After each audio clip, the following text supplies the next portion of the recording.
Pour l'exercice 58, on nous dit, on considère le nombre complexe z est égal à moins 1 plus i. Première question, déterminer un argument de z. On commence d'abord par rappeler sur un schéma que ce qu'on appelle argument de z, c'est l'angle formé par le vecteur u qui donne la graduation, l'orientation et le sens de l'axe des abscisses, et le vecteur OM où O est l'origine du repère. Bien évidemment, l'égalité se fait à 2π près. Donc ici, pour essayer de trouver cet argument, on peut commencer par faire un schéma. Une fois qu'on a fait notre repère où on a tracé l'axe des abscisses ici, ou comme on est dans le plan complexe, l'axe des réels, et ici, l'axe des imaginaires purs, qui dans le plan réel s'appelle l'axe des ordonnées, on utilise ensuite notre écriture ici pour mettre en avant la partie réelle moins 1 et la partie imaginaire 1. Et donc le point M qui a cet affixe a donc pour coordonnée moins 1, 1. On vient dans le repère, on place ce point. Ici se trouve le point M de coordonnée moins 1, 1 et d'affixe moins 1 plus i. On a donc ainsi le vecteur OM et son argument, l'argument de Z, c'est cet angle-là, l'angle UOM. Ici, c'est un angle droit, ça fait donc pi sur 2 jusqu'à l'axe des ordonnées. Et ici, on voit que cet angle droit est divisé par 2, c'est-à-dire pi sur 2 divisé par 2. On a donc rajouté pi sur 4. Et en réduisant au même dénominateur, on obtient alors 3π sur 4. Donc, par lecture graphique, on peut conjecturer que argument de z est égal à 3π sur 4. Et comme la lecture graphique n'est pas suffisante pour justifier, mais que pour faire des conjectures, certains correcteurs vont exiger une explication beaucoup plus indiscutable. Et pour cela, comment faire pour retrouver cet argument π sur 4? La méthode consiste à partir de la forme algébrique, d'être capable de lire les parties réelles x et y, ensuite de calculer le module partie réelle moins 1 au carré plus partie imaginaire 1 au carré, moins 1 au carré 1, 1 au carré 1, avec la racine carrée, 1 plus 1 nous donne racine de 2, puis ensuite de revenir dans la forme algébrique et de factoriser dans z par son module, c'est-à-dire par cette racine de 2.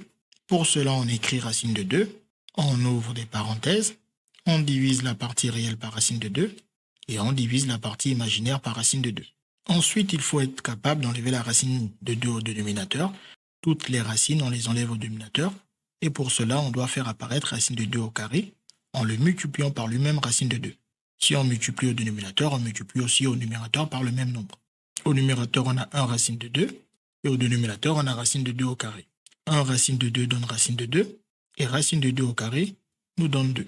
On vient alors, on remplace ici 1 sur racine de 2, on a dit c'est racine de 2 sur 2. En remplaçant dans la parenthèse, ça nous fait donc moins racine de 2 sur 2 plus racine de 2 sur 2i. Et ensuite, à l'aide de la forme trigonométrique, on introduit θ, un argument de z, à 2π près, tel que cosinus de θ, c'est moins racine de 2 sur 2, et le sinus de θ, c'est racine de 2 sur 2.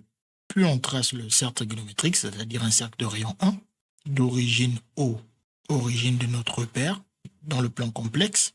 On trace les axes, l'axe des abscisses, où vont se trouver les cosinus, l'axe des ordonnées, où vont se trouver les sinus. On met la graduation sur ces axes.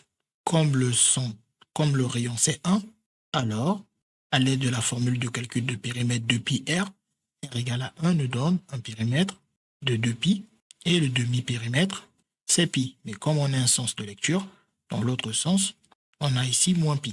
Ensuite, il nous faut trouver cet angle. Par expérience, on sait que le racine de 2 sur 2, en cosinus et sinus, correspond au point du cercle trigonométrique qui se trouve sur le premier cadran et en même temps sur la première bisectrice. Donc sur le premier quart de cercle ici, et sur la bisectrice se trouve π sur 4. Dans les deux coordonnées, l'abscisse et l'ordonnée valent racine de 2 sur 2. Nous, on cherche le point qui a la même ordonnée, racine de 2 sur 2, mais le cosinus opposé. Pour trouver tous les points qui ont cette ordonnée racine de 2 sur 2, il suffit juste de faire le symétrique de ce point par rapport à l'axe des ordonnées. Ça nous donne alors l'autre point qui a cette même ordonnée racine de 2 sur 2. Et en regardant son abscisse, on voit que son abscisse est négative, tout en étant situé à la même distance de 0 que racine de 2 sur 2. Donc comme elle est négative et de distance racine de 2 sur 2 par rapport à 0, cette valeur est forcément moins racine de 2 sur 2. Ensuite, on n'a plus qu'à lire cette valeur. Ici, on a pi sur 4. En doublant la valeur, on a 2 pi sur 4 que l'on simplifie en pi sur 2. Et en triplant de 0 jusque-là, on a alors 3 pi sur 4. Et si on avait continué ici, en faisant 4 fois le parcours pi sur 4, à ce niveau, on a 4 pi sur 4 que l'on simplifie en pi. Mais ce qui nous intéresse, nous, c'est cette valeur ici, 3 pi sur 4, car son cosinus est moins racine de 2 sur 2, et son sinus est racine de 2 sur 2. On dit alors que θ est égal à 3 pi sur 4. On n'oublie pas de préciser que c'est modulo de pi à l'aide du cercle trigonométrique. Et comme θ, c'est l'argument de z, alors l'argument de z, c'est 3 pi sur 4. Et on n'oublie pas de préciser à 2 pi près. En bonus, on précise que la forme trigonométrique, dans la formule est rappelée ici, on a trouvé que le module, c'est racine de 2 et que le θ, c'est 3 pi sur 4, s'écrit alors racine de 2 facteur de cosinus de 3 pi sur 4 plus i sinus de 3 pi sur 4.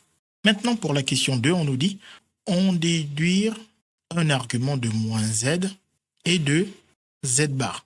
On commence par revenir à notre schéma et ensuite on va essayer de faire le lien entre le point M d'affixe z et le point M' d'affixe moins z de forme algébrique, l'opposé de la forme algébrique de z. Donc ici, si les coordonnées ont changé de signe, sachant qu'on peut mettre le x ici et le y là, et donc par conséquent le moins x ici et le moins y là, on a donc le point M' d'affixe moins z ici. Et en traçant le vecteur OM', on voit que M et M' sont symétriques par rapport à l'origine du repère. Et comme ici on a un angle plat, on passe de OM à OM' en rajoutant pi. Ce qui nous permet alors de dire que l'argument de moins z, qui s'obtient en prenant l'argument de z et en lui rajoutant pi, s'obtient donc à l'aide de cette formule. Bien évidemment, vous aurez pu enlever pi. Et nous, comme on garde le sens dans lequel on tourne, on va dire qu'on ajoute pi. On n'a plus qu'à utiliser cette formule. On avait déjà trouvé que argument de z, c'est 3 pi sur 4, modulo de pi. Donc, on le remplace par 3 pi sur 4. Et le plus pi, il faut le réduire au même dénominateur.